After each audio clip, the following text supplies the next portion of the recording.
I did. That was a good time. What was your favorite part of that? Dolphins.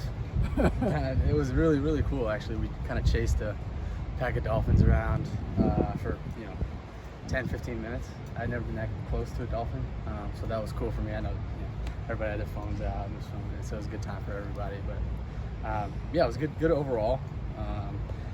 Awesome of Dorian to do that. I think it was great for us as a group, kind of coming into camp to kind of reset ourselves as an offense before rolling into this thing. But yeah, I mean, it was a great time. Obviously, appreciate Dorian for doing that, and that's why he is who he is. That's why he's the leader of this offense and this team, and it kind of just shows you why he's in that position too. Is that kind of just one example of how NIL can kind of change experience for college athletes? I mean, you guys got to have this amazing boat ride as a result of that, basically. Yeah.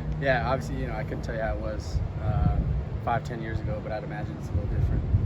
Just in that aspect, I don't know if guys were going out on boats, 2 days before camp, just having a good time as a group on money that was, basically football or athletic driven.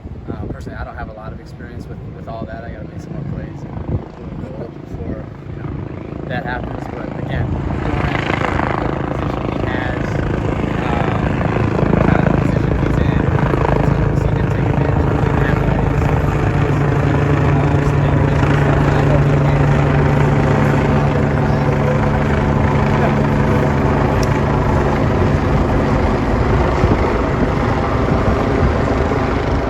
gotta love being next to the hospital.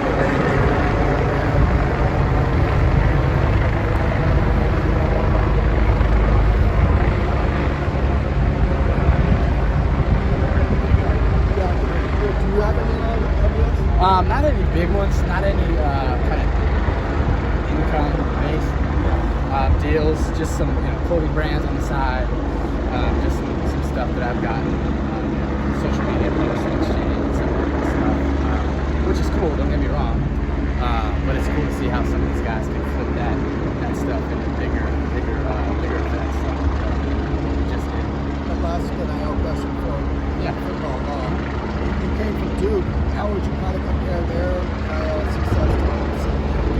I think it's a little different just being in LA, in a market that's here.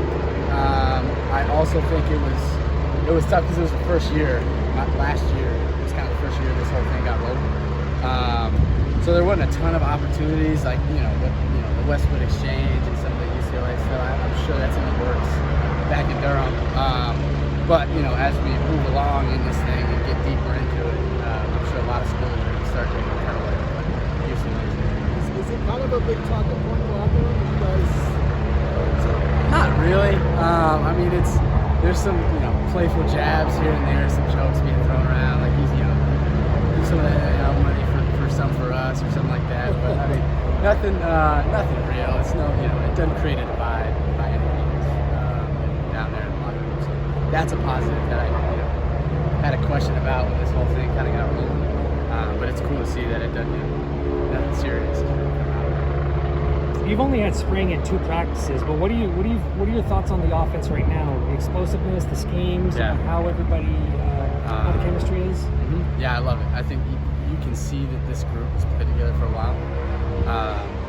Dorian and Zach and some of the guys up front, and kind of how they, work together, even with Cam and Kaz and some of those guys. It's cool to kind of step in and be a part of that chemistry with a group that's been playing together for 2-3 years. 4 or 5 if you're Dorian and some of those guys up front. But we're explosive. I think Coach Kelly does a great job of putting guys in positions where they can make big chunk plays. And then obviously you hand the ball to 24, you never know what's going to happen. So we got to make sure we get that guy the rock, and then on the perimeter we're blocking our tails off for him. But it's cool to be in an offense where any down and distance you can take it to the house, which we all know, we're all aware of. But it's good to be a part of that system. As kind of the newcomer to the offense, how has your on-field chemistry with Dorian been so far? I think it's been good.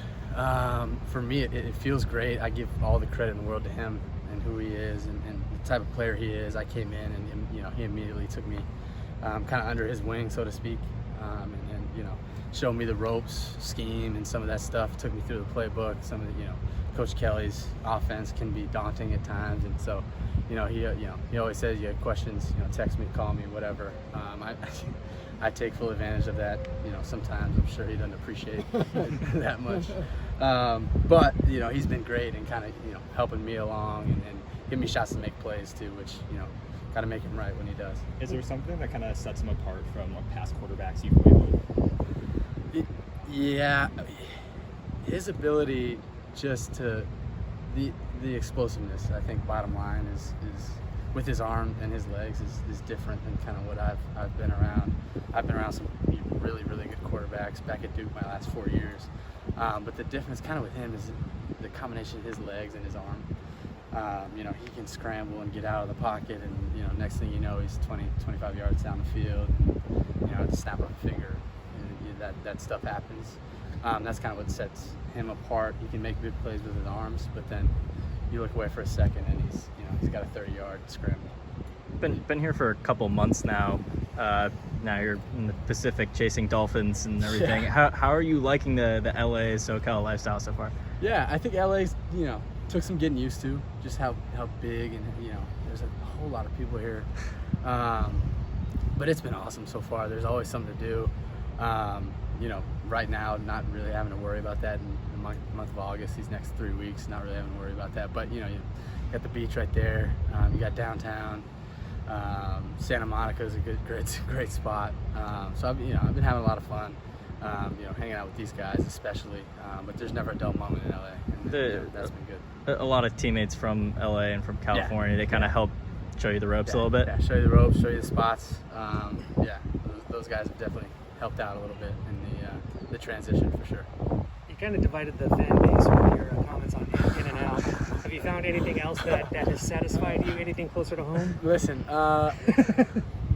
I'm not going to say I take back those comments. I have a different appreciation for In and Out. I have a couple guys on the team that taking me down there a bunch of times, give me a hard time. It's a good burger. It's a solid burger. It's just when you compare it to some other restaurant. Anyway, I think Fat Sal's down there is a great spot. Angry Moon's down there is a great spot. You got classic Chipotle down there on Westwood Boulevard. There's a plethora of options down there in downtown Westwood, which has been great. It's a no NIL deal for me No, I don't blame him either after that last episode. I don't blame him. Is there a burger place in Durham or in Boston that you like more than In-N-Out? What are you measuring it against? The cookout scene it's a restaurant called Cookout. I don't know, have you ever had Cam Brown shaking his head over there? I've had it. Cookout's a good spot. Kind of measuring up against In-N-Out. Say what you will. You talked about being able to text anytime. Have you sent any late night texts or? Like you up text? Any of those? No, I tend to stay away from those. No, but I mean, I'm sure if I did, he'd be open to it. Yeah. Awesome. Thank you.